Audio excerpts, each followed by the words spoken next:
Magandang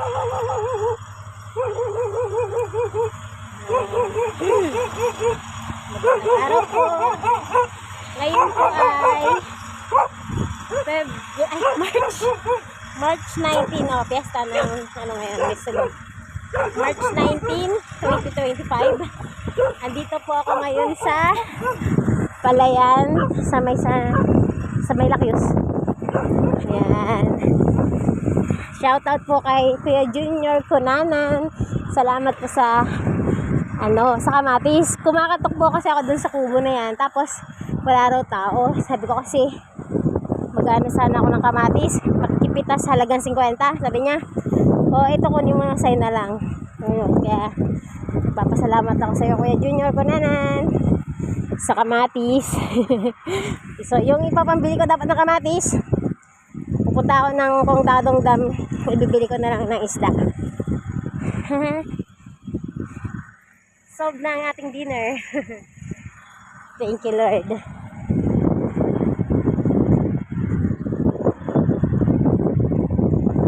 Ito rin mga napitas na to.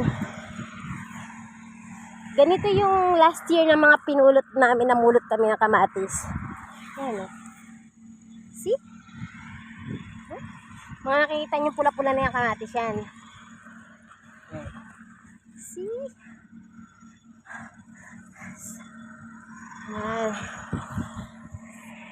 Last year dito rin ako namulot ng kamatis. Bukas balikan ko. Tatanin ko kung pwedeng mamulot.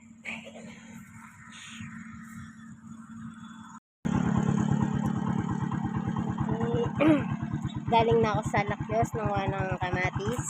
Yung kaninang video ko sa kamatis. Natotally nang kami nagbigay pala. Ngayon naman po ay galing ako sa Kongdadong Dam. Kung saan nga po ay ito na po yung ating isda. Yan.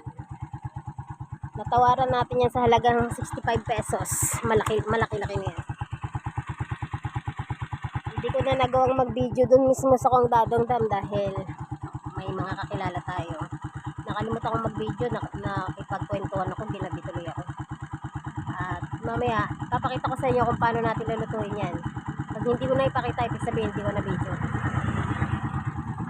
Sige.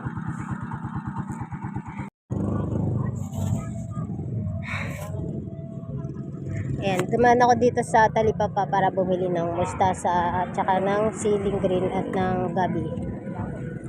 Pangsangkap. So, sigang sa miso. Ipiprito muna bago isisigang sa miso. At ito na nga. Hindi ko na nga na-videohan kung paano ko nilinis ang isda at pinirito at ginisa at tinimplahan ng sinigang sa miso. At syempre, yung part na buntot sa ating mga miming. Medyo hindi pa to marunong kumain.